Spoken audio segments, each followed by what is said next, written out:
Alhamdulillah, SMP Putra IHBS yang mengikuti secara offline maupun online.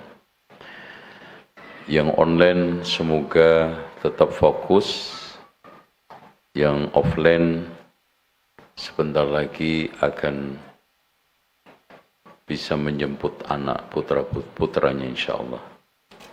Sebelum jemput putranya, mohon sejenak untuk bersama-sama, ya, karena kita ini punya anak, kita ini punya amanah. Kata Imam Ibnu Hazm, as-sabiyyu amanatun 'inda walidayhi. Anak itu amanah di tangan kedua orang tua. Dan pastinya kullukum ra'in wa kullukum mas'ulun an ra'iyatih. Setiap kalian akan dimintai pertanggungjawaban dari amanah itu. Dan pertanyaan anak itu simpel nanti di akhirat. Kenapa bapak ibunda enggak ngajari saya?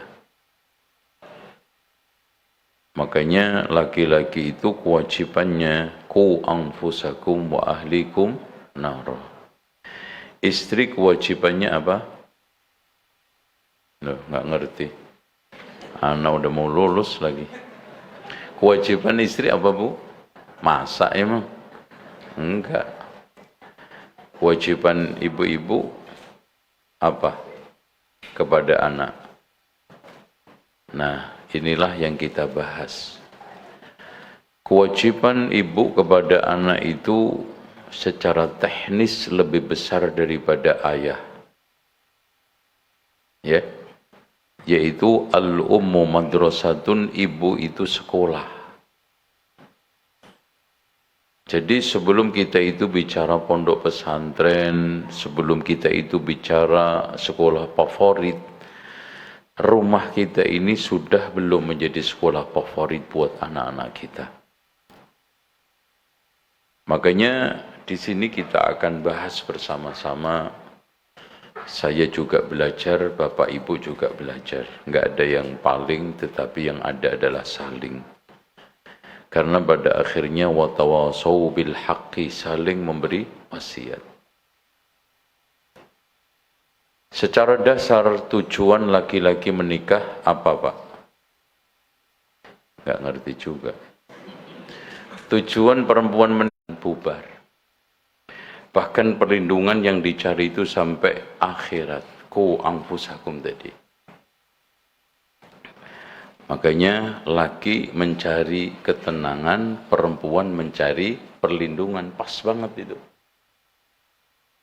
Tenang karena dilindungi, terlindungi karena tenang. Itu. Bismillah.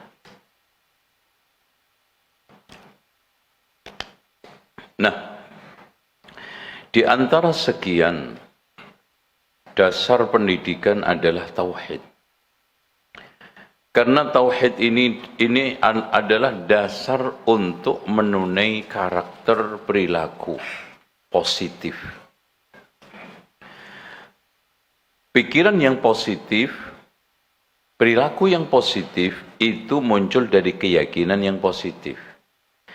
Makanya kalau kita belajar nahwu, membaca kitab Imriti, dulu ada syair yang bunyinya idzil fata hasba i'tiqadihi rufi' wa kullu man lam ya'taqid lam yantafi'. Sesungguhnya seorang fata, pemuda, atau seorang laki-laki atau perempuan, karena keyakinannya itu dia terangkat. Siapa yang enggak yakin maka tidak akan bisa mengambil manfaat. Contoh aja kecil, enggak usah masalah agama. Bapak Ibu sekalian berobat, ragu-ragu, jangan-jangan dokternya ini dokter hewan. Sembuh enggak? Enggak sembuh. Dikasih resep, ya kayaknya abal-abal deh resepnya. Beli obat, jangan-jangan palsu, enggak sembuh. Makanya segala sesuatu pilihan kalau jatuhnya dari keyakinan itu pasti hebat. Bapak-bapak dulu milih istri, yakin nggak dulu? Nah, nggak beres, nggak ada yang beres. Ini Bu, nggak ada yang beres Bu, suami Bu. Parah ini Bu. Ada. Ibu-ibu yakin nggak dulu? Nah, yakin apanya? Yakin kagak benernya? Itu, ya Allah. Ya, itu rumah tangga. Ketika seorang suami yakin bahwa ini adalah pasangan hidup saya yang paling ideal. Si istri juga mengatakan ini adalah pasangan hidup saya paling ideal. Lempeng sesusah apapun, bertahan sekeras apapun guncangannya. Tapi kalau kita nggak punya keyakinan, nggak punya tujuan, jangankan kita itu pergi ke Jawa Timur sampai ke Bekasi aja nggak nyampe. Karena ngapain saya ke Bekasi? Nggak ada tujuan kok. Ya, begitu juga Bapak Ibu ke sini sampai yakin. Kenapa? Kenapa yakin? Ya karena bisa jemput anak. Kan gitu. Itu nomor 1. Kajian kan nomor 2. Nah, gue sindir aja terus. Biar beres ya. Gitu. Oke. Nah, ini sekarang untuk membangun keyakinan. Ini pesan moral. وَلَا تَكُونُوا كَالَّذِينَ قَالُوا سَمِعْنَا وَهُمْ لَا يَسْمَعُونَ. Janganlah kamu seperti orang yang berkata, saya mendengar tapi enggak mendengarkan. Ini menunjukkan mendengar dengan mendengarkan itu berbeda. Contoh, sapi yang sedang digiring oleh petani dari rumah ke sungai mau dimandikan. Pas lewat masjid azan duhur, sapi itu denger nggak? Denger. Tapi mendengarkan? Enggak. Buktinya nggak sholat dia. Sapinya maksudnya. Sapinya nggak sholat. Karena dia hanya mendengar, tidak mendengarkan. Nah, kita di sini ini mendengar apa mendengarkan? Ya. Kita sekelas petaninya, sekelas sapinya, itu terserah. Nah, makanya Allah mengatakan di ayat berikutnya, golongan orang berakal itu Pak Bu, alladzina yastami'unal qaul, mendengarkan. Bukan hanya mendengarkan, fayattabi'una ahsana, mengikuti yang terbaik. Berarti mendengarkan kemudian mencerna. Karena dalam proses milih yang terbaik. Gitu. Contoh aja ketika kita beli baju, sepatu. Pasti awalnya kan mendengarkan. Sepatu merek ini cakep. Kemudian ke pasar apa? Milih. Masuk langsung. Ukurannya nggak dilihat. Ya, warnanya nggak dilihat, nggak mungkin. Kan gitu. Makanya di sini mengikuti dan mengambil yang terbaik. Ulaika alladzina hadahumullah. Insyaallah hidayah itu didapat. Wa ulaika hum ulul albab, orang-orang yang mempunyai akal sehat. Jadi hidayah, meraih hidayah dan akhirnya menjadi orang yang berakal sehat, itu mulanya itu mendengarkan kemudian milih yang terbaik. Itu. Makanya di dalam ceramah ini yakin nggak semuanya benar yang saya sampaikan. Makanya Abdullah ibnu Mas'ud aja mengatakan, bila apa yang saya ucapkan benar itu datang dari Allah, kalau salah itu dari saya dan setan yang ingin menyesatkan saya. Tapi juga tidak akan semuanya salah Bapak Ibu. Tolong ibu-ibu yang senderan, setan tembok bahaya. Ya, Jangan-jangan masuk alam lain yang nggak bisa diruqyah. Ya, ini karena ngaji begini banyak yang kesurupan. Tapi kagak bisa dibacain ayat kursi. Ya, jadi tolong sadar diri. Jadi hidayah itu ternyata didapat awalnya adalah telinga. Makanya yang dimintai pertanggungjawaban pertama utama oleh Allah apa? Innas sam'a wal basara wal fu'ad. Pendengaran, penglihatan hati. Yang akhirnya wa ulaika hum ulul. Kecerdasan itu baru bermanfaat kalau muncul dari orang yang mendapatkan hidayah. Makanya hidayah dulu. Wa ulaika alladzina hadahumullah wa ulaik baru cerdas. Untuk apa sekarang kita punya orang-orang cerdas tapi sesat? Untuk apa sekarang kita itu memiliki anak-anak hasilnya cerdas tetapi ternyata tidak berintegritas? Nah, itu kan gitu. Nah, ini pesan moral. Sekarang ini agar tidak gagal paham. Kalau gagal kawin lagi itu nggak ada masalah. Jangan ditambahi lagi ya. Bahaya. Kalau sekarang gagal paham ngaji gara-gara di sini malah pulang itu nggak bener, itu bahaya. Makanya syaratnya 3. Inna fi dzalika ladzikra liman kana lahu qalb. Liman kana lahu qalbun aw alqa as-sam'a wa huwa syahid. Pertama fokus, konsentrasi menyimak.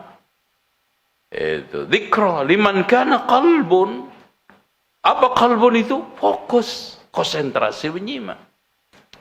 Nah lagi-lagi au alqas sam'a, mendengarkan dengan seksama. Nah baru memperhatikan sepenuh hati wa huwa syahid.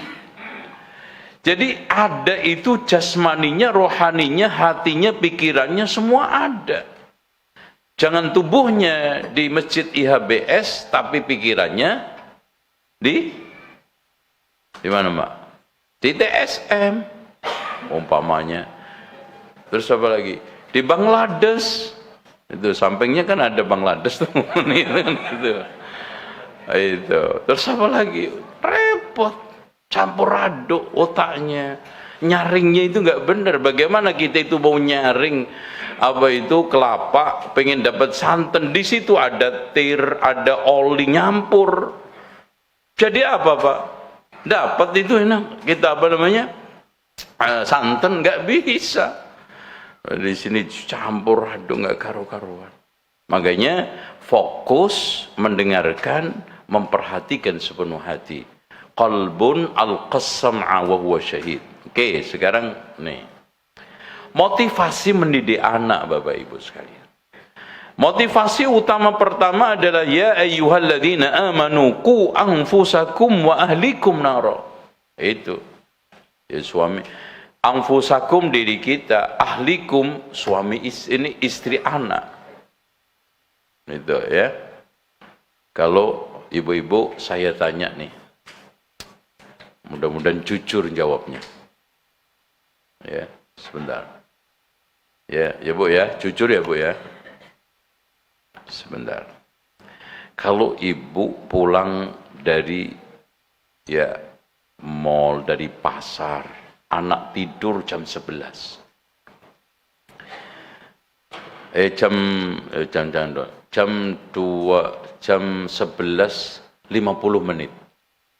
Zuhur. Dibangunin nggak? Kok nggak kenceng? Iya, kadang kita udah susah-susah tiap hari bangunin subuh, sampai rumah liburan, jangan dibangunin, kasihan. Itu di pondok, di pressure terlalu ini, udah sekali-kali Pak. Nggak bangun juga kan nanti bangun terus di pondok. Nah itu bagusnya di situ. Nah, nanti kalau ada salahnya pondok yang kena. Itu gaya buang anak itu namanya. Karena orang yang masukin pondok itu 3. Masukin pondok untuk didik anak, nitip anak, buang anak. Nah, itu. Kagak tahu yang mana nih. Bismillah. Pertanyaan berikutnya ibu-ibu. Kalau ibu-ibu dari pasar, jam setengah atau jam 11.50 menit tadi, anak tidur pulas, kasurnya kebakar. Ibu apain? Diapain anak itu? Wow, kalau bisa ditendang, diseret, supaya nggak kebakar. Lah ini kok bisa tenang anak sedang mau kebakar neraka? Padahal api dunia itu nggak ada apa-apanya. Makanya disinilah hadirin sekalian, kita itu harus lebih gesit, lebih tegas di dalam masalah menghadapi naron yang nanti di akhirat. Nah di sini bapak-bapak kafa bil mar'i isman, gitu. Makanya di sini modal laki-laki itu duit. Makanya saya sering katakan di mana-mana laki-laki itu harus lebih banyak duitnya daripada perempuan. Setuju? Kok melototin saya, Bapak? Setuju nggak? Ar-rijalu qawwamuna 'alan nisa'i bima faddalallahu ba'dahum 'ala ba'din wa bima anfaqu min amwalihim. Ketika Allah menonjolkan rijal, kepemimpinan, Allah tonjolkan apa? Wa bima anfaqu min amwalihim, terhadap harta yang diinfakkan. Harta. Itu. Makanya laki-laki harus lebih banyak duitnya daripada, kok nggak ada yang lanjutin, daripada perempuan. Itu. Paham? Paham nggak Bu? Paham, yang belakang itu pasti. Ciri-ciri perempuan itu lebih mengutamakan apa daripada siapa, gitu. Beda dengan laki-laki, ya, rela kehilangan apa untuk mendapatkan siapa. Kalau perempuan rela kehilangan siapa untuk mendapatkan. Wah, pulang saya diajar sama ibu-ibu ini. Oke? Ya, karena itu apa? Pilar. Makanya jangan sampai ada yang meremehkan harta. Pak, pilar ketentraman hidup itu kan 3. 1, pribadi yang mau diatur. 2, hidup rukun. 3, materi cukup. Loh, sepertiga. Kalau bapak-bapak nggak percaya, cek sahabat yang dijamin masuk surga 10, ada nggak yang miskin? Tunjukin siapa yang miskin. Nggak ada. Makanya kaya itu siapa ini? Nggak dilarang. Yang dilarang itu apa? Kebalik. Cukup itu nggak dilarang. Yang dilarang itu ya nggak ada yang dilarang. Bapak Ibu, yang berdoa minta miskin itu hanya Rasulullah. Di dalam doanya, Allahumma ahyini miskina, ya Allah hidupkan aku dalam keadaan miskin, wa amitni miskina, dan matikan aku dalam keadaan miskin, wahsyurni ma'a zumratil masakin, kumpulkan aku bersama orang-orang miskin. Tapi kita nggak boleh berdoa ini, Pak. Kagak berdoa ada nyungsep udah. Mau berdoa lagi loh. mau kayak apa? Kagak berdoa aja udah mentok. Itu. Ini Rasulullah. Kita, Allahumma inna nas'alukal huda wat tuqa wal afaf wal ghina. Kaya. Kita cek Abu Bakar kaya enggak? Umar kaya enggak? Utsman kaya enggak? Ali, Abdurrahman bin Auf, apalagi Zubair bin Awam, Bu, itu istrinya 4. Sebentar, ini ada terusnya, ada lanjutnya, tuh. Jangan nyetop, Jangan ganggu, saya mau ngomong lagi. Ini bukan itu masalahnya. Istrinya 4 itu ketika Zubair bin Awam meninggal dunia, Pak, satu istrinya itu mendapatkan 800.000 dinar. Padahal itu dari berapa? 1/8. 1/8, Pak. Karena kalau suami meninggal, suami punya anak, istri dapat berapa? 1/8 dibagi 4 orang. Tuh, coba kalau 1 berapa? Kaya. Itu. Enggak ada. Makanya ni'mal malu sholih lirrajuli sholih. Muslim itu harus kaya. Makanya qanaah itu sering saya definisikan, terima apa adanya pemberian Allah, yang penting halal walaupun 100 miliar. Kan benar. Daripada 100 juta haram, mana yang Bapak pilih? Nah, itu waras sampean. Itu 100 miliar halal sama 100 juta haram. Mana yang dipilih? Waras kabeh nih. Alhamdulillah itu. Kalau ada kan gitu. Nah, walladzina yaquluna rabbana hab lana min azwajina. Jadi tujuan utama kita itu menikah dan memiliki menimang anak adalah waj'alna lil muttaqina imama. Jadi Bapak Ibu sekalian jangan salah, saya memasukkan anak ke Madinah nanti supaya jadi ustadz kondang, salah. Jadi ulama besar, salah. Yang benar waj'alna lil muttaqina imama. Itu.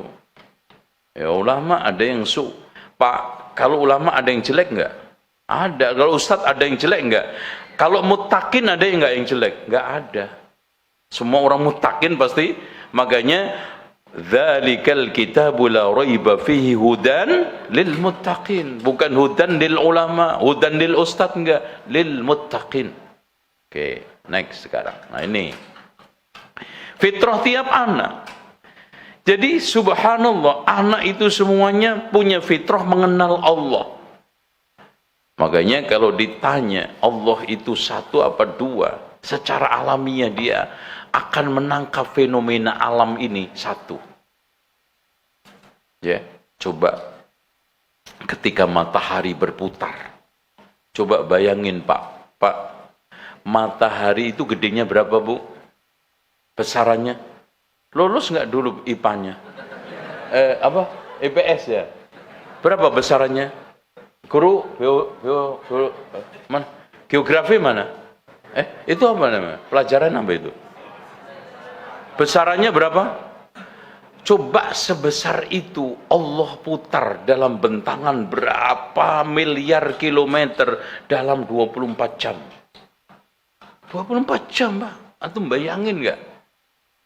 Antum sekarang naik pesawat dari Indonesia ke Amerika aja berapa jam itu? Ini matahari. Wasyamsu tajri li mustaqarrin laha dzalika taqdirul azizil alim. 24 jam. Siapa itu? Kemarin ada gerhana bulan. Fenomena alam yang sangat unik. Kenapa ketika itu memerah? Menjelang dia menghilang itu memerah. Seakan pamitan kepada manusia untuk memberi peringatan, wahai manusia, aku sedang menangis melihat kalian. Dan memang matahari bulan itu fenomena yang Allah letakkan di alam semesta untuk menjadi tanda kekuasaan. Makanya ketika Rasulullah khutbah gerhana bilang apa? Inna syamsa wal qamara ayatani min ayatillah. Sesungguhnya matahari dan bulan itu tanda di antara tanda kekuasaan Allah. Memerah. Tuh, makanya Rasulullah kemudian melanjutkan khutbahnya menyoroti zina. Masya Allah. Kata para ulama, fenomena kerusakan alam sangat berkaitan dengan merajalelanya perzinaan. Itu. Menerima Islam, ya Islam itu inna dina indallahil Islam.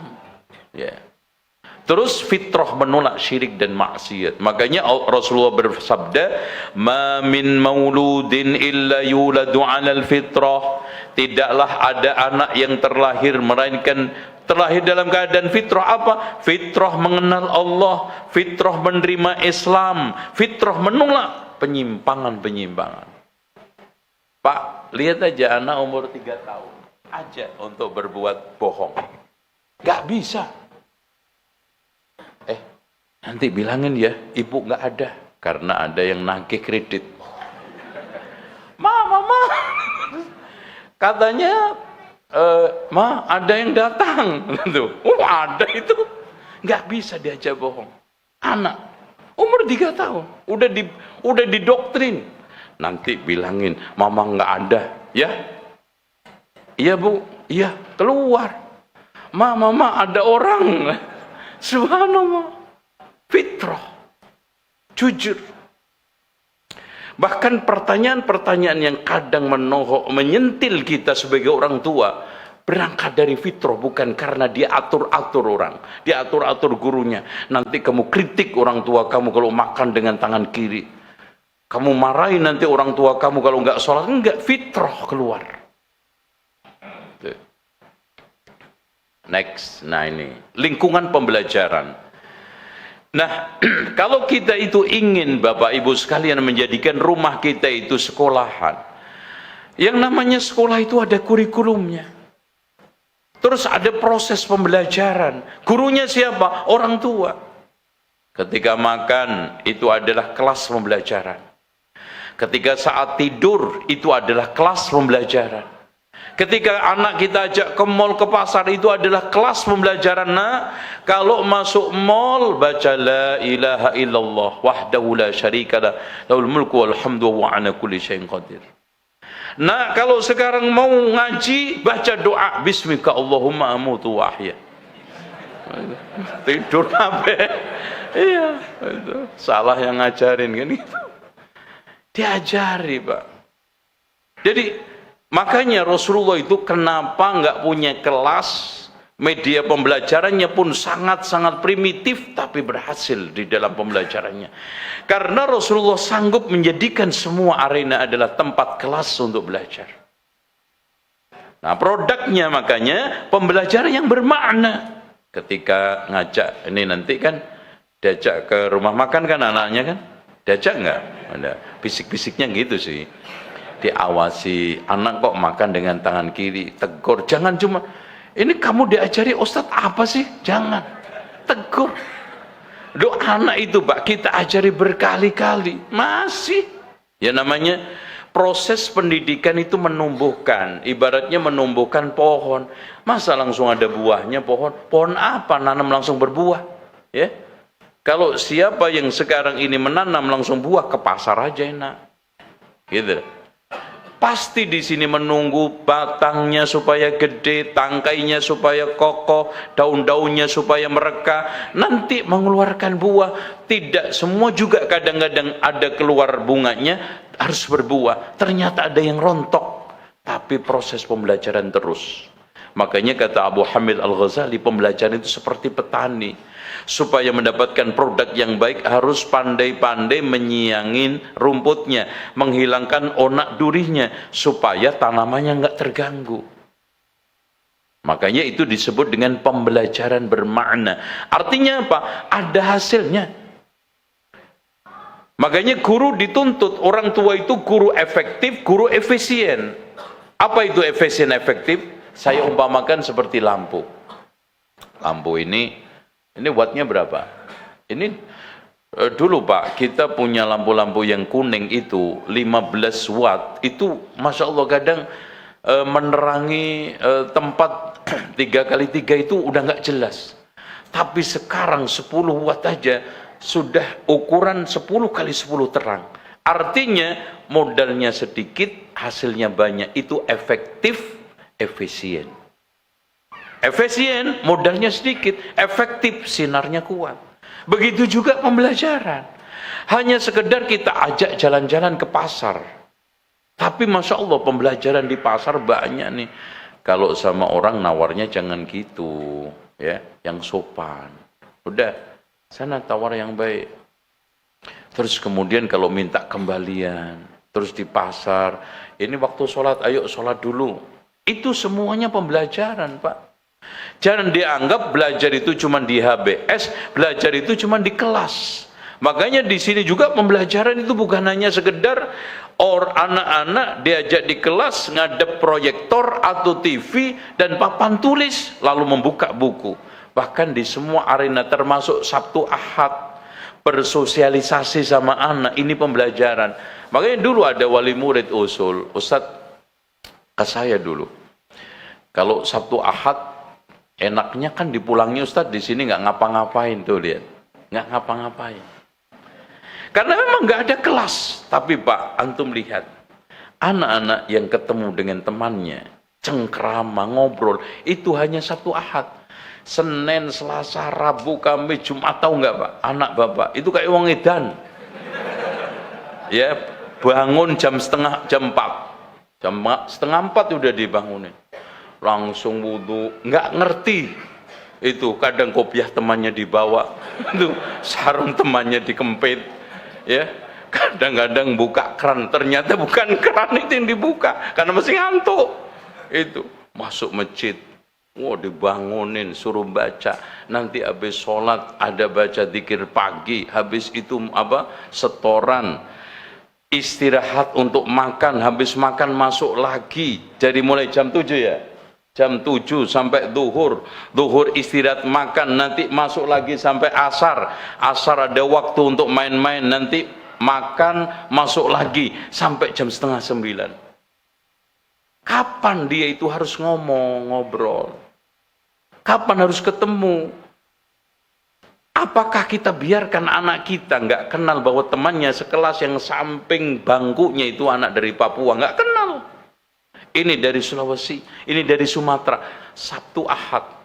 Saya contoh menarik, ketika dulu saya masih punya kantor di sini, dulu udah hilang bersama pohon pohon rambutannya.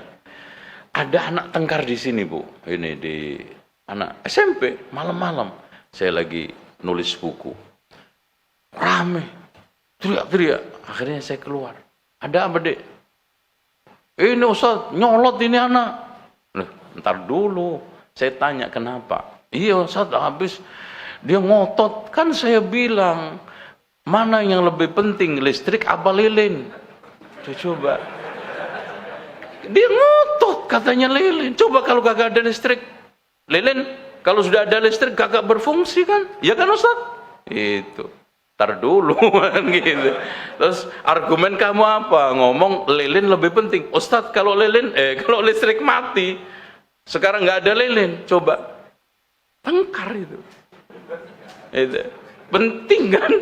Coba ada anak dialognya setinggi itu ternyata. Subhanallah, nggak kepikir saya.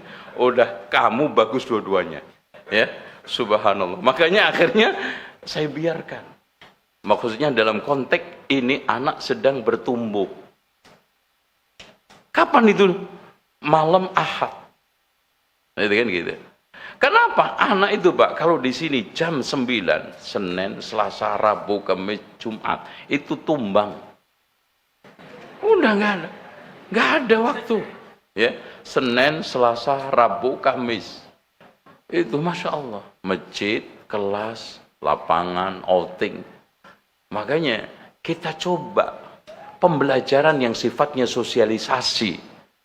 Oh ternyata Masya Allah, ini teman saya dari Kalimantan, ini dari Palembang, ini dari Papua, ini dari Sulawesi. Ngobrol. Makanya sering saya katakan pondok pesantren ini adalah komunitas yang sangat-sangat holistik. Etnis, budaya, lintas. Itu. Makanya muncullah berbagai macam pembelajaran yang bermakna, bukan hanya kelas. Nah, orang tua wajib menanamkan tauhid ini.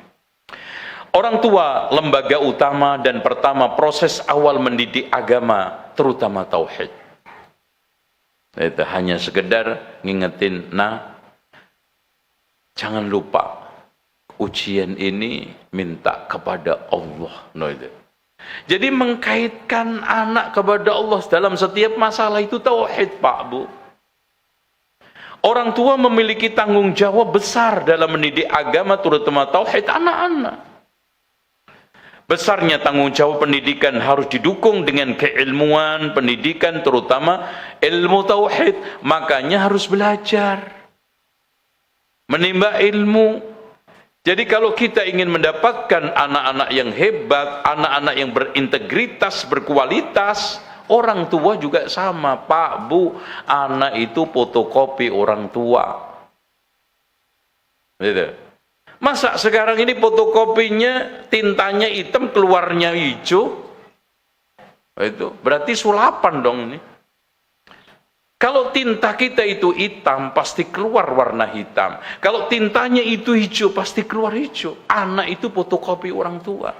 Anak mau pinter, lihat aja Imam Syafi'i itu. Emang dilahirkan orang tua abal-abal, meskipun janda, tapi Masya Allah bisa melahirkan Imam Syafi'i.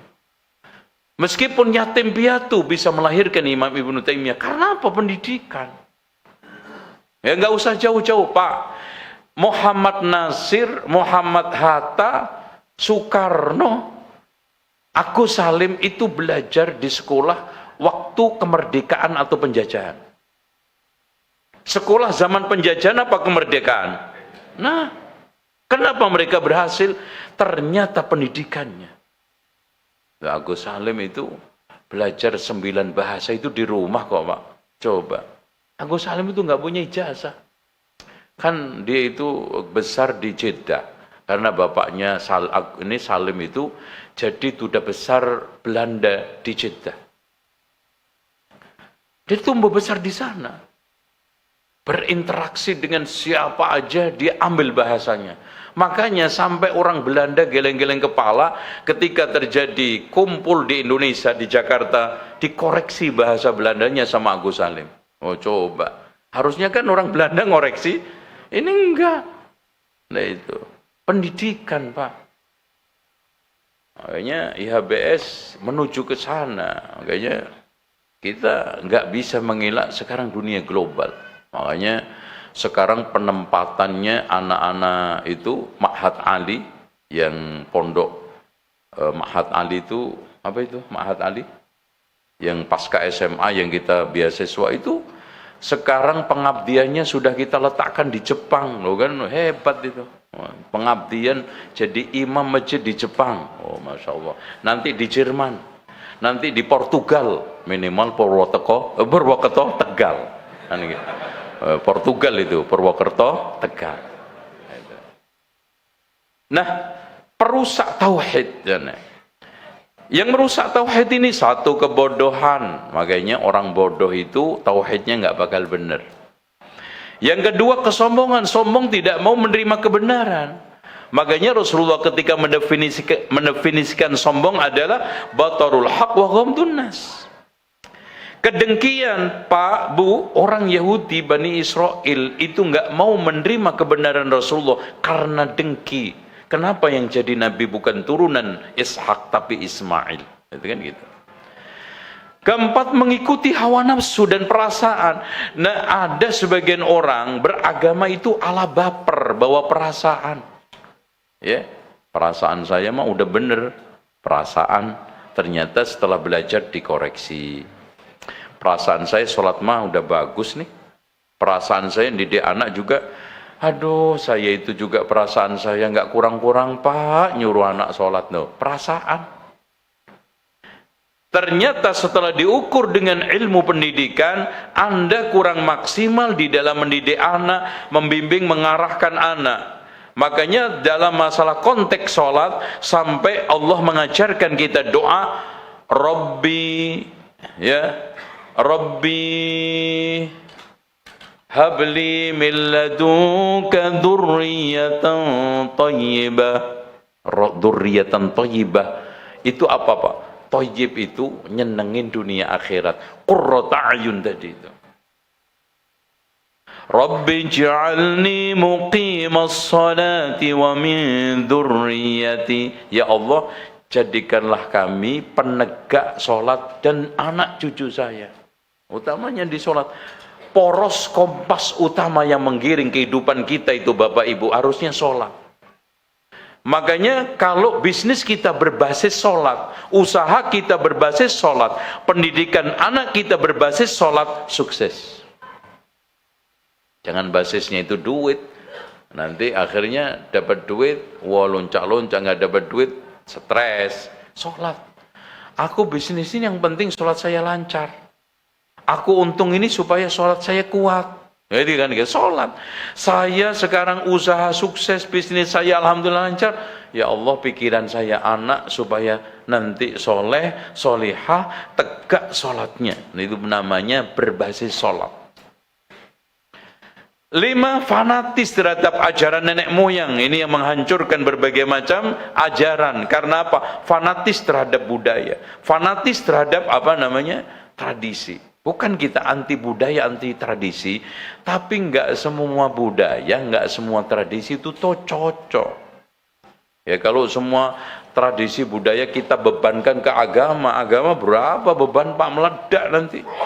Semua diklaim, apalagi Indonesia ini budayanya dari Sabang sampai Merauke berapa, belum lagi dari luar negara Indonesia diatasnamakan Islam, nanti Islamnya yang meledak.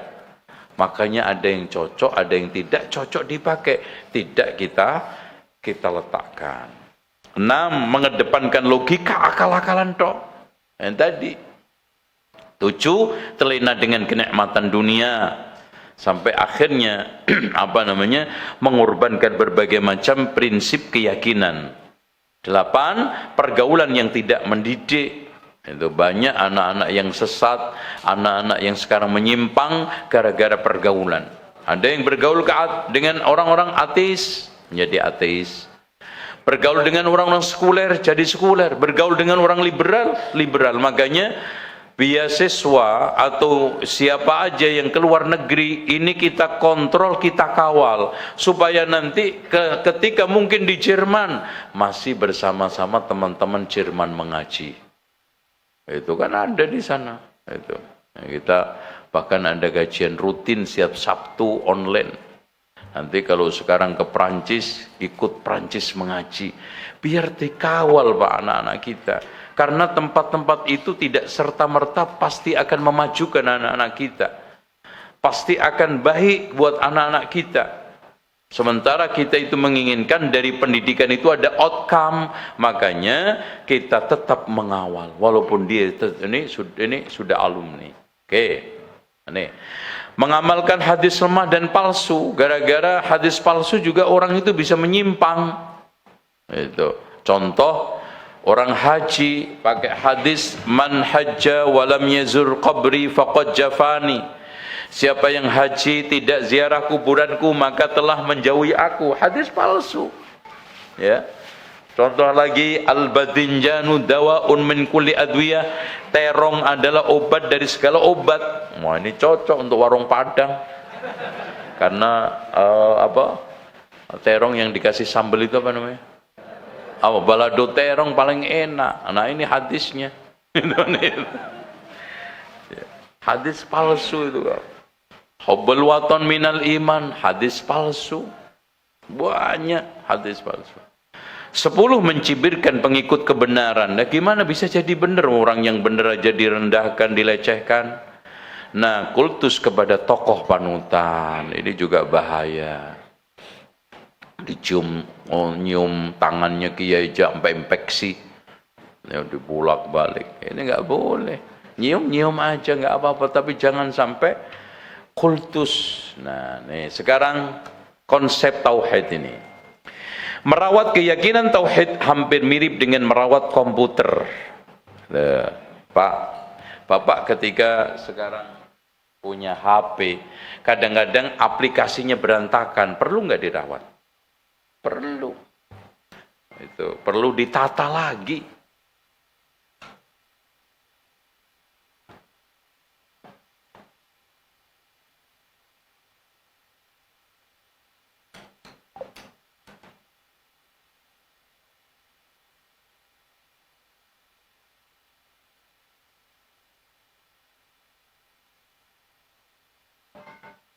Sebentar, saya lihat ini. Ini contoh HP saya. Pak, Bapak menata aplikasi begini. Atau dibiarkan sekarang ini begini. Ini butuh enggak untuk menatanya? Butuh. Kadang-kadang kena virus. Kadang-kadang rusak harus diservis. Akidah juga begitu. Nah, kenapa kita rajin merawat HP kita, komputer kita, sementara akidah kita nggak kita rawat? Makanya cuma sekarang ini adalah komputer nektop, yaitu komputer mental yang terletak di antara kedua telinga kita, yaitu apa? Hati otak kita. Jarang orang mau repot-repot untuk memeriksa atau mengupgrade. Nah, itu. Kadang HP-nya lemot. Oh, sekarang coba bayangkan, wah, HP kamu jadul, langsung ke Samsung, langsung ke iPhone, ganti. Ini akidah Anda udah jadul. Keyakinan Anda ini sudah lapuk. Kenapa nggak Anda perbarui? Makanya Rasulullah SAW mengatakan,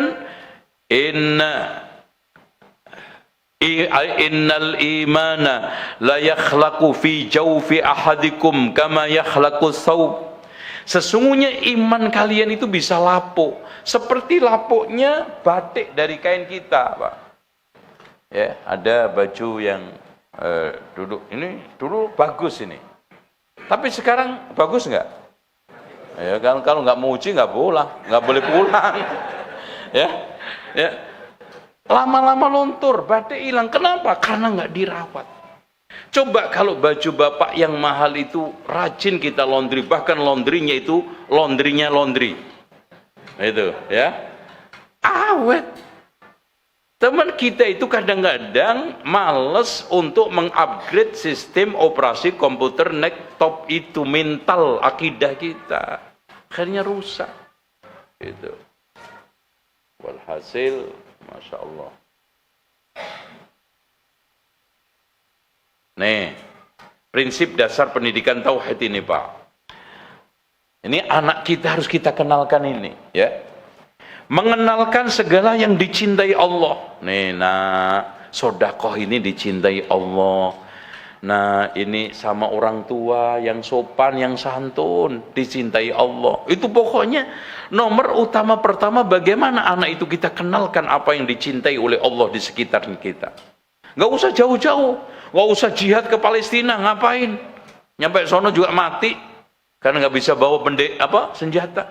Kita kenalkan di dekat kita. Tuh, ada orang buta tuh, coba tonton. Tuh ada pengemis, kasihan tuh. Tuh ada security tadi kayaknya itu dari sejak tadi belum makan tuh. Coba nih ada makanan antar. Ini semuanya adalah yang dicintai Allah. Makanya namanya cinta karena Allah itu apa, Bu? Mencintai apa saja dan siapa saja yang dicintai Allah, kan gitu. Yang kedua, mengenalkan nama-nama dan sifat Allah, bukan hanya dihafal, tapi Allah memiliki As-Sami. Nah, kamu jangan ngomong bohong, didengar Allah loh. Nah, itu mengenalnya di situ, Pak. Jangan cuman Allahu la ilaha illa huwal hayyun. Bukan As-Sami'ul Basirin. Bukan. Itu hanya lagu, itu pujian. Yang benar contoh Al-Mutakabbir. Oh, anak petentang-petenteng. Kamu jangan sombong, itu sifat Allah. Al-Mutakabbir itu hanya milik Allah. Itu namanya mengenalkan nama sifat Allah. Dan juga termasuk minta kepada Allah di dalam doa zikirnya. Ya Hayyu Ya Qayyum bi rahmatika astaghiitsu wa ashrih li sa'ni kullahu wa la takilni ila nafsi tar. Ya namanya umur, enggak kenal tua, enggak kenal muda. Bisa saja bapak ibu mati duluan daripada saya. Ya kan?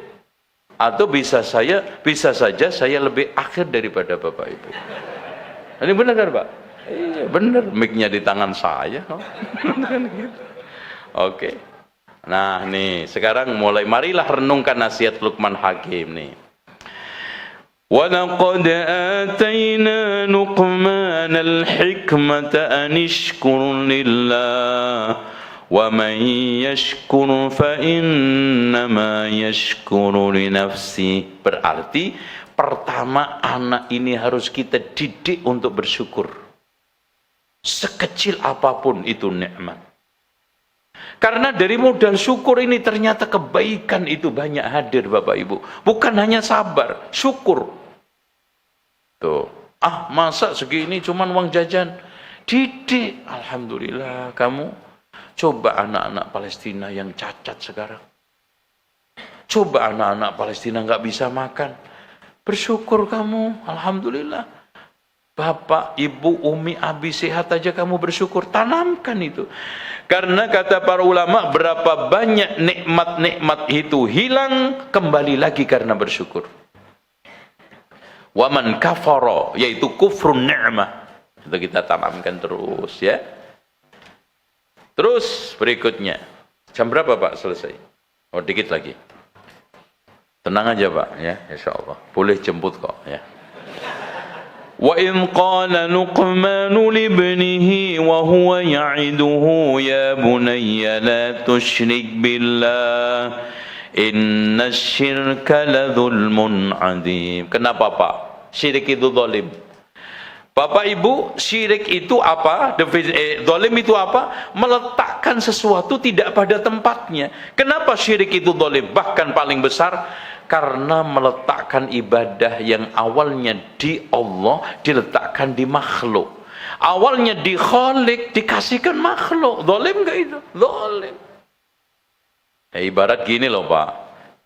Kebaikan apa sih yang kamu dapatkan dari Tuhan-Tuhan selain Allah? Ibarat gini, orang tua yang selama ini membesarkan kita, mendidik kita, membiayai hidup kita, giliran anak mapan gede yang diperbaiki tetangga, mangkel nggak tuh orang tua?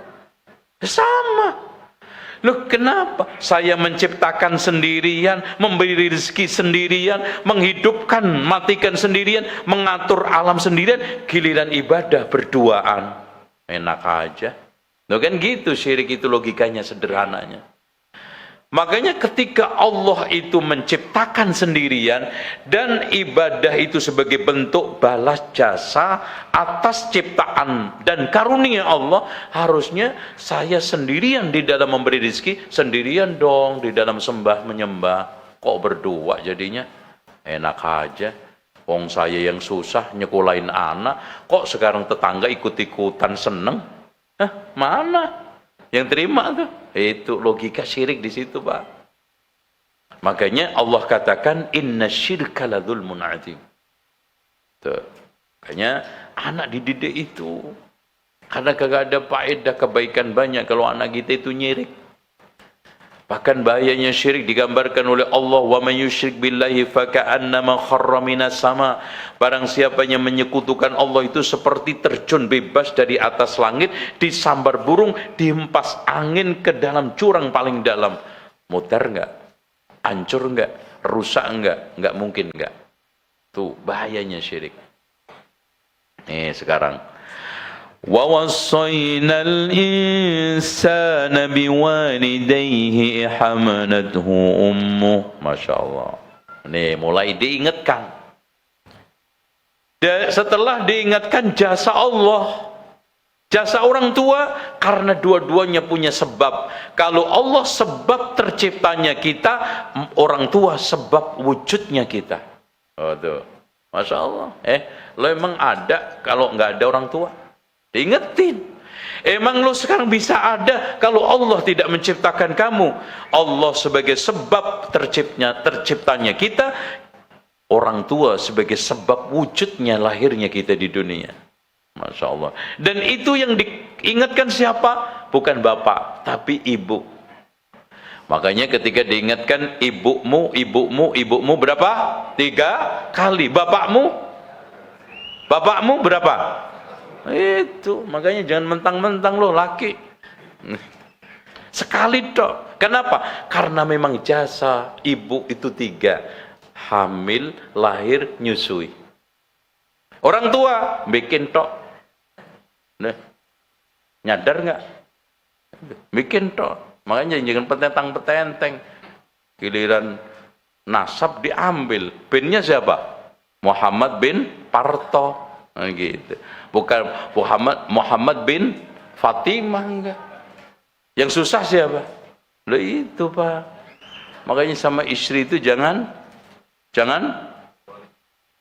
kok nggak ada yang jawab sih? Sama istri itu yang sayang, sama istri perhatian, karena sudah susah hamil, susah melahirkan, susah nyusuin, giliran nasab diambil bapaknya. Nah itu, pada tukang mancing tok coba. Coba. Disuruh gendong anak 10 menit aja ngeluh-ngeluh, gendong sangkar burung 10 kilo. Nyampe, tapi sono orangnya. Ya, di sebelah timur Bekasi. Agak barat dikit. Itu ya. Makanya ya, yang apa ya? Saling lah ya. Wafis. Nah, di sini wahnan ala wahnin wa fisaluhu fi amaini, setelah 2 tahun. Anishkurli. Nah, syukurnya kita kepada Allah, wali walidayya digandengkan karena hampir mirip tadi Pak. Orang tua sebagai sebab wujudnya kita, Allah sebagai sebab terciptanya kita. Anishkuri, lihat, disejajarkan. Hendaknya kamu bersyukur kepadaku dan kedua orang tuamu. Ilayyal masir. Oke. Karena waktu tegas memegang prinsip. Wa in jahadaka ala an tusyrika bi. Anak itu dididik. Tegas memegang prinsip. Diajak untuk menyimpang, no. Diajak untuk korupsi, tidak. Diajak untuk serong, tidak. Bahkan warajulun da'athum ra'atun datu mansibin wa jamal. Di antara 7 orang yang diberikan naungan oleh Allah di masa tidak ada naungan, anak orang laki-laki yang diajak serong perempuan yang cantik lagi punya kekayaan dan kedudukan. Masya Allah, karena prinsip ini diuji orang tua. Ngajak murtad. Walaupun begitu tetap wasahibhuma fid dunya ma'rufa, pergaulilah dia dengan cara yang baik, wattabi sabila man anaba ilayya, dan ikuti orang-orang yang kembali kepadaku, summa ilayya marji'ukum faunabbiukum bima kuntum ta'malun. Nah, mendidik anak terus diawasi Allah. Ya bunayya innaha intaku mithqala habbatin min khardalin. Jangan karena enggak dilihat oleh bapak, jangan karena enggak dilihat oleh ibu, jangan karena enggak dilihat orang, Allah melihat. Walaupun hanya mithqala habbah min khardal, kecil, biji-bijian rumput yang kecil di dalam bumi, Allah semua tahu jumlahnya dan juga bentuknya dan juga jenisnya dari biji-bijian apa itu semuanya. Nah, ini membiasakan sholat dan sabar. Makanya gini Pak, anak itu harus dibikin menjadi anak yang berkarakter sadis. Itu, paham? Sabar dan disiplin. No, sadis. Paham nggak? Iya. Sadis, sabar, disiplin. Karena sabar itu berat, tidak ada yang bisa memanggul kecuali akal sehat. Makanya ya bunayya aqimis sholah, dimanapun sholat, mau pergi kuliah diingatkan pertama kali sholatnya, mau kerja diingatkan, mau pamit ke luar negeri, nah jangan lupa di sana jaga sholat. Wa'mur bil ma'ruf wanha 'anil munkar wasbir 'ala ma asabak. Karena kunci kehidupan itu sabar.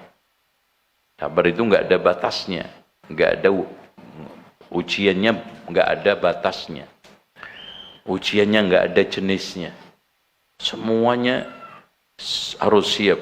Wasbir 'ala ma asabak inna dzalika min azmil umur. Wala tusa'ir khaddaka, baru mengikis perilaku sombong angkuh.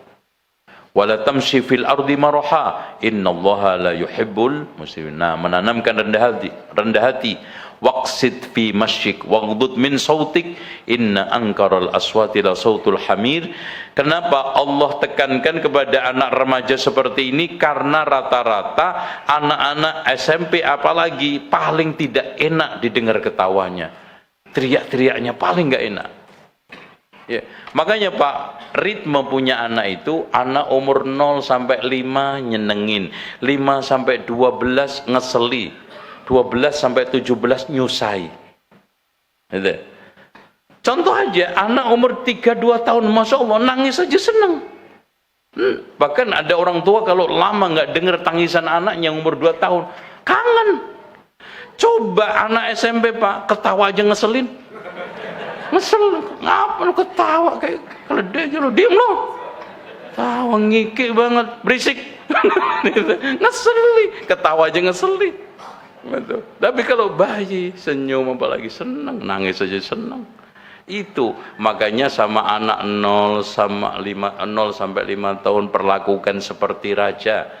5 sampai 12 tahun perlakukan seperti tawanan, alias dikenalkan aturan, dikenalkan batasan-batasan, adab-adab tawanan kok. Nah, anak umur 12 sampai 17 perlakukan seperti sahabat. Makanya anak yang umur SMA, bapak ibunya diktator, nggak laku. Nggak laku. Nggak laku. Makanya kok anak saya tiba-tiba sekarang nggak kayak dulu zaman TK. Iyalah. TK Masya Allah datang aja loncat-loncat, ya, ngerangkul mulu. Ini Pak, seluman selamat.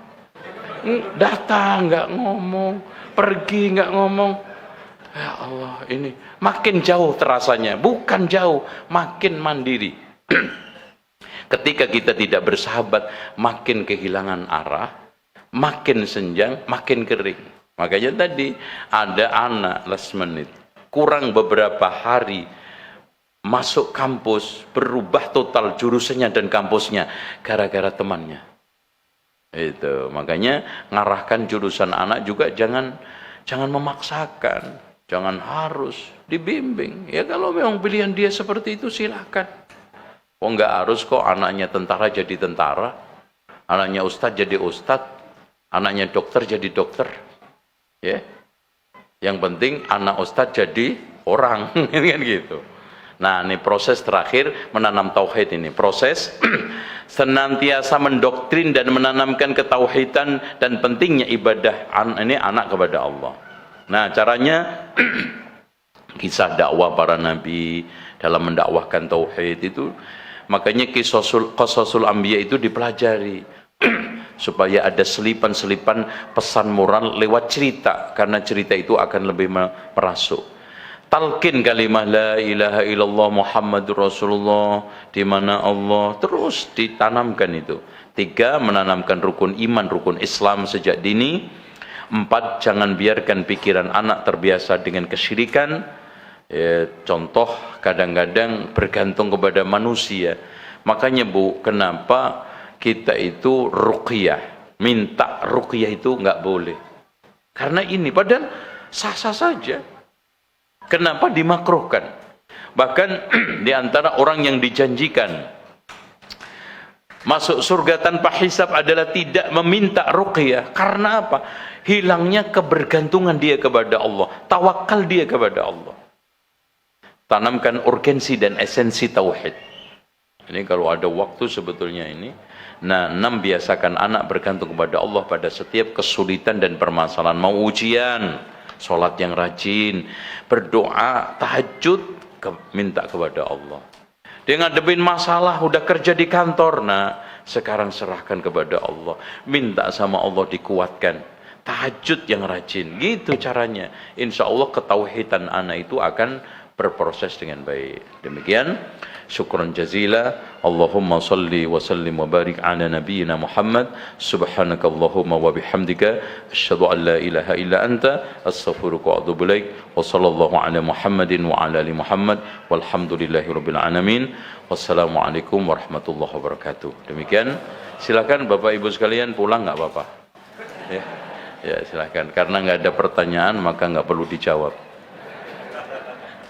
Silakan. Kita nggak ada sesi pertanyaan? Nggak ada. Ya. Closing statement nggak perlu? Terserah, tanya aja. Tanya. Bapak, ada yang tanya nggak?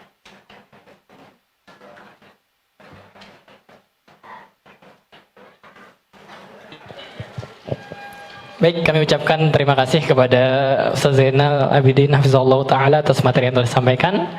Insyaallah kita open 2 pertanyaan mungkin Ustaz ya? Ya. Dua pertanyaan mungkin, silahkan Aba atau Mahat yang mau bertanya silahkan angkat tangan, nanti insya Allah dari teman-teman dari OSMIP bantu untuk memberikan mic-nya. Terima kasih. Silakan Pak. Jirko, boleh.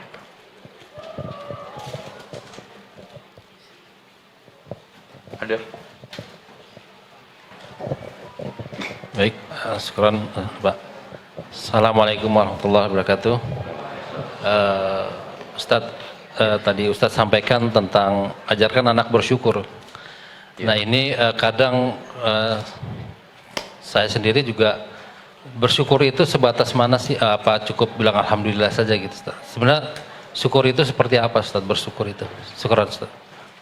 Sering kita dengar puji syukur. Kalau puji itu hanya dengan lisan.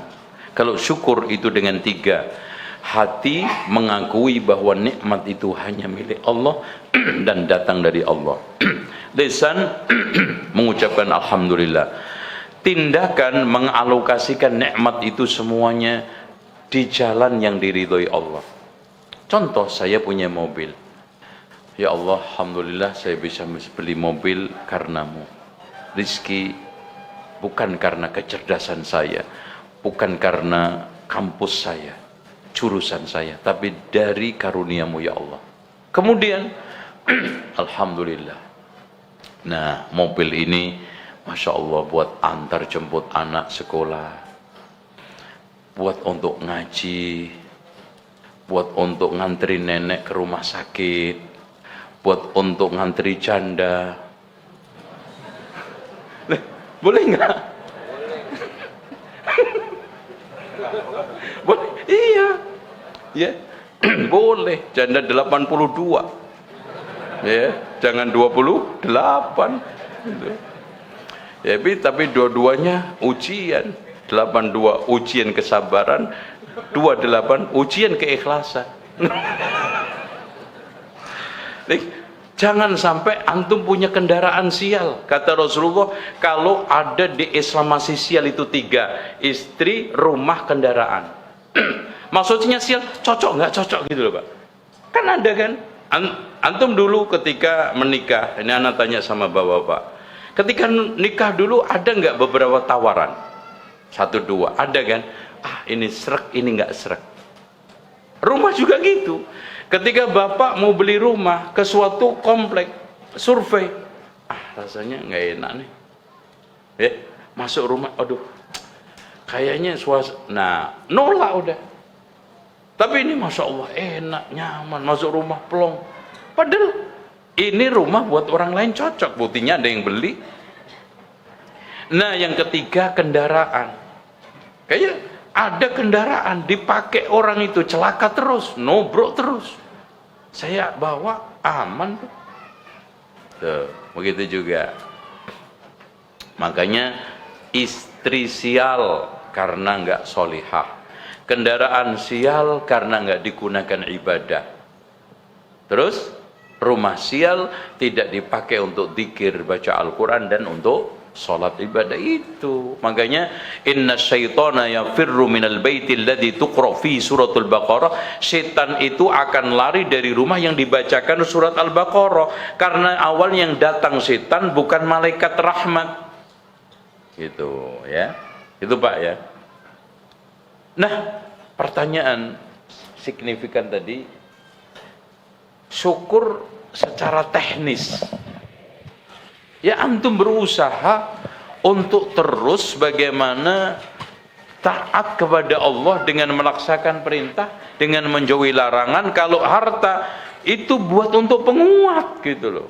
Makanya tadi sebaik-baik harta itu di tangan orang soleh, Masya Allah. Coba bayangkan Pak, kalau harta di tangan orang soleh, beli rumah manfaat, ya.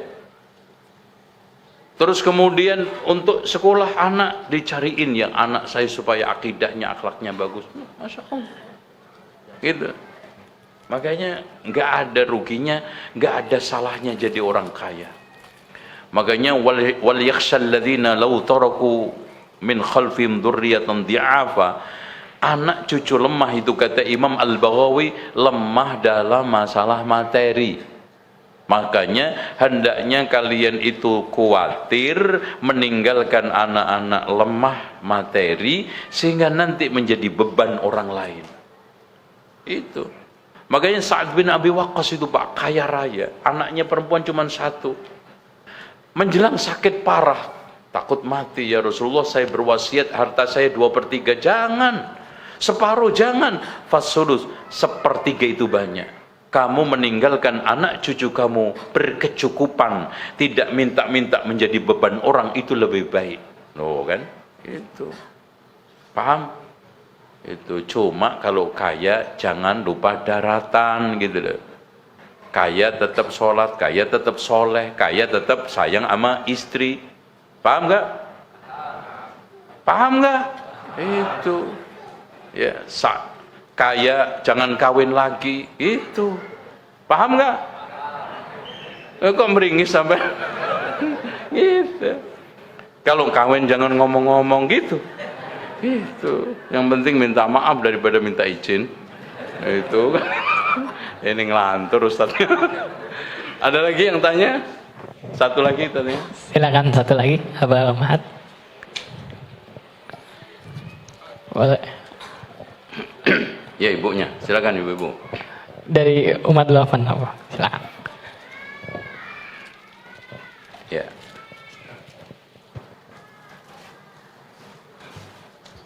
Assalamualaikum warahmatullahi wabarakatuh. Waalaikumsalam. Ustadz, untuk mengajarkan sabar ke anak, kadang anak itu kalau minta sesuatu gitu Ustadz, sampai bilang, teman aku aja dibeliin gitu. Nah kadang kita sebagai orang tua tuh nggak mau langsung ngasih gitu, karena ingin anak itu belajar untuk bersabar dengan apa yang dia inginkan gitu Ustadz.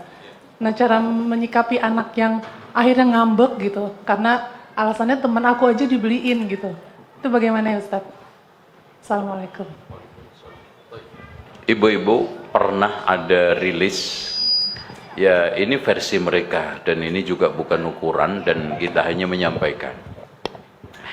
Negara paling bahagia di dunia adalah Finlandia. Ternyata semua isinya adalah mempraktekkan Islam. Apa? Satu, karena tidak suka banding-bandingin. Tujuh. Selesai kan Islam. Masalahnya repot kalau kita itu enaknya, bahagianya, senangnya di tangan orang. Kapan senang, kapan bahagianya? Ya. Nah, ngambek itulah makin parah ketika ibu ngambek pertama diturutin, kedua diturutin, tiga tidak. Bahkan biarkan pertama kali itu dia ngambek. Karena sifat. Cuman orang tua kadang-kadang tidak sabar dan tidak betah dengan kemarahan anak. Padahal itu hanya kasuistik dan sementara. Bukan orang tua yang baik itu selalu menurutin anak, memberikan yang... Bahkan kalau kita itu ingin berikan sesuai dengan kebutuhan, bukan dengan keinginan dia. Itu. Nggak maslahat. Walaupun juga nggak pelit ya, terutama yang paling diseringin pelit itu anak yang kedua. Karena kenapa? Anak kedua itu hadir rata-rata waktunya tidak diinginkan terlalu cepat. Makanya dapatnya itu lungsuran terus ya. Sepatu lungsuran, tas lungsuran semua. Makanya anak nomor 2 itu anak paling disayang. Karena mau minta tas, sayang tuh, tasnya masih ada, beli lagi loh. Tuh sepatu juga masih utuh, sayang aja itu mau minta sepeda. Makanya subhanallah Pak, ini juga termasuk kebaikan Allah, takdir Allah, dan juga Allah bagaimana memberikan satu tatanan kehidupan. Rata-rata anak yang nomor 2 diberi mental Allah kuat, mentalnya kuat itu.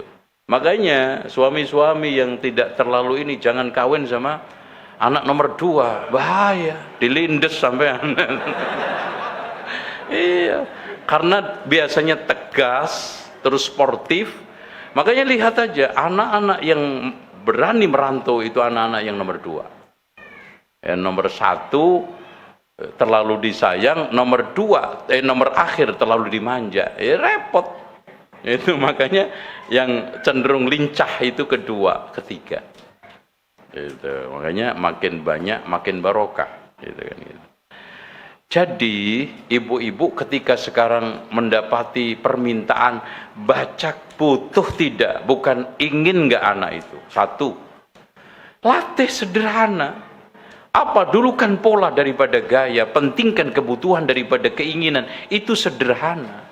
Ya biarin nangis. Masa anak nangis kita ada masalah apa sih? Kalah sama anak nangis, kalah sama anak marah. Lah ini namanya orang tua kalah.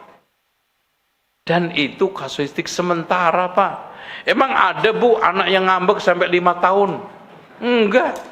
Itu nanti kembali ke HBS, pulang lagi aja cengar-cengir kok.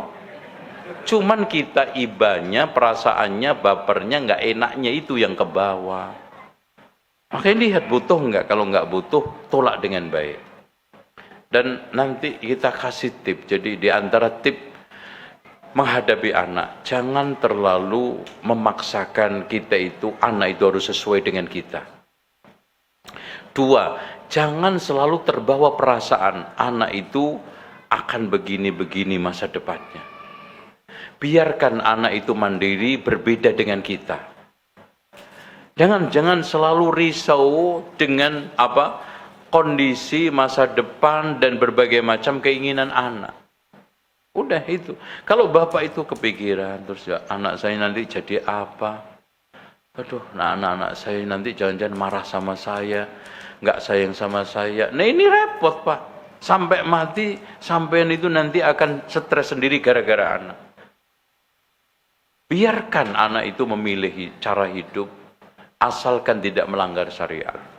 Biarkan kita itu berbeda. Wong cuma berbeda jurusan kok. Bapak pengen teknik sipil, ternyata anak pengen nggak sekolah. Nah itu toh bagus itu. Deh kayak bapakmu itu. Nah itu kan. Makanya ketika umur 40 tahun itu kenapa kita dianjurkan doa Rabbi auzi'ni? Karena umur anak-anak udah mulai SMP. Pak, ini sedikit tambahan. Jadi gini, ada siklus. Siapa yang sudah tidak tahan goncangan rumah tangga ketika anak umur SD, lebih nggak tahan SMP SMA. Karena ujian itu SMP SMA. Kenapa? Nanti deh kita bikin parenting sendiri. Nah, makanya di sini kita dianjurkan karena kata Abu Hamid Al-Ghazali, siapa yang melintasi umur 40 kebaikannya tidak bisa nyalip keburukannya, maka hendaknya siap-siap menempatkan dirinya di neraka. Kenapa? Karena 40 serba kuat. Ini 40 serba turun. Pandangan turun, penglihatan ya turun, pendengaran turun, kekuatan turun. Yang naik cuma 3, kolesterol, triglycerid, asam urat. Itu yang naik. Apa yang kita harapkan? Sujud aja, Pak. Itu. Oh, beda dengan lincah. Ngaji ketika umur 35 tahun sampai 100 kilo naik motor bisa. Sekarang 100 meter aja masuk angin. Mau bangun tahajud gemeter kena angin. Itu 40 pertama. Kedua, makanya harus kita bikin bagaimana umur 40 kedua pertama ini maksimal. Makanya Pak, orang itu rata-rata gini, kalau umur sebelum 40 udah sakit-sakitan, itu rata-rata umurnya 52. Maaf ya. Maaf ya. Ya. Jadi ini fenomena, kita tidak memastikan pemberian Allah. Sakit-sakitan itu 52 aja udah ngos-ngosan. Ya. Ditambah lagi ngerokok. Maaf ya. Perokok berat rata-rata umurnya 54. Perokok sedang 62, perokok ringan 72. Kalau nggak ngerokok, umurnya orang Indonesia itu Pak rata-rata 80-90. Duh, kenapa? Karena kita itu kalau kita usut-usut, turunan orang yang panjang umurnya. Karena anaknya Nabi Nuh itu 3, Yafid, Sam, Ham. Anak pertama Yafid punya 2 anak, Yunan sama Ya'jud Ma'jud. Yunan itu punya 2 anak, Tartar sama Mongol. Nah, Tartar inilah nanti migran ke Jawa. Makanya cikal bakal manusia pertama orang Jawa itu siapa? Tartar. Jadi kita ini turunannya Tartar. Ponaannya Ya'jud Ma'jud. Hebat. Masya Allah. Keren. Pak, orang Arab aja dikalahkan sama itu apa Genghis Khan. Kertanegara deres telinganya. Itu Genghis Khan, Kublai Khan datang ke sini deres. Mulai dan gitu. Berani coba. Hebat. Karena apa? Kita ini ponakannya Ya'juj Ma'juj. Ngeri, Masya Allah. Umurnya panjang-panjang, makanya posturnya pendek-pendek. Gitu kan gitu. Cuman kalau dia di daerah dingin agak sedikit putih. Cuman tetap aja maaf, kekurangan kita hidungnya nggak bisa mancung. Gitu ya. Makanya mau Korea, mau Cina, ini satu rumpun, itu semuanya pesek. Cuman Cina agak sedikit putih karena cuacanya. Nah kita letek karena cuacanya, apalagi cuaca sekarang, Masya Allah 33 Pak sekarang ya, alam kita ini udah berubah. Climate change ini sekarang sudah sampai, padahal Tom Raffles itu di dalam kitabnya The History of Java, Jawa itu suhunya 29, sekarang 33, udah naik berapa. Makanya ini tanggung jawab kita, Dhuharul Fasad. Coba aja di salju abadi di Gunung Jayawijaya tahun abad 18 itu panjangnya 12,32 km. Sekarang 0,32 km, jadi hilang 12 kilo. Habis sudah. Kutub utara, kutub selatan, hujan tidak beraturan. Makanya katanya sekarang musim kemarau basah. Terjadi di mana hujan tidak di tempat waktu yang kita inginkan dan turun di waktu dan tempat yang kita tidak inginkan. Tidak turun di waktu dan tempat yang kita inginkan. Terjadi itu. Oke. Saya kira itu Ibu ya, Bapak-bapak silahkan menikmati cuaca panas ya. Setengah adem ya, silahkan untuk ini ketemu putranya dan insya Allah ya, dikembalikan lagi dalam keadaan semula, jangan parah-parah lah baliknya ya, itu ya mirip-mirip gitu loh ya, itu kalau subuh itu Pak, Masya Allah, anak melototin anak-anak itu kalau ngantuk itu Masya Allah ya, sampai kadang-kadang nggak bisa bangun ya, subuh itu ya, karena prosesi pembelajaran terutama SMA tingkat pengantukannya itu tinggi karena belajarnya itu dipres betul-betul sampai malam, belum bimbelnya, belum ininya, tapi kita tetap mencari rekayasa-rekayasa, simulasi-simulasi untuk tetap anak itu sehat, nggak ngantuk, bisa melawan berbagai macam hambatan, tantangan itu. Demikian kita simpulkan ya ibu-ibu bahwa kita mendidik, asas utamanya adalah fitrah, mengenal Allah, mengenal Islam, dan anti penyimpangan. Kemudian prosesnya ada penghalang, kebodohan, kesombongan, dengki, dan yang lainnya. Dan cara meniru untuk menanamkan tauhid adalah cara-cara Luqman Al-Hakim tadi, poin-poinnya sudah kita sampaikan.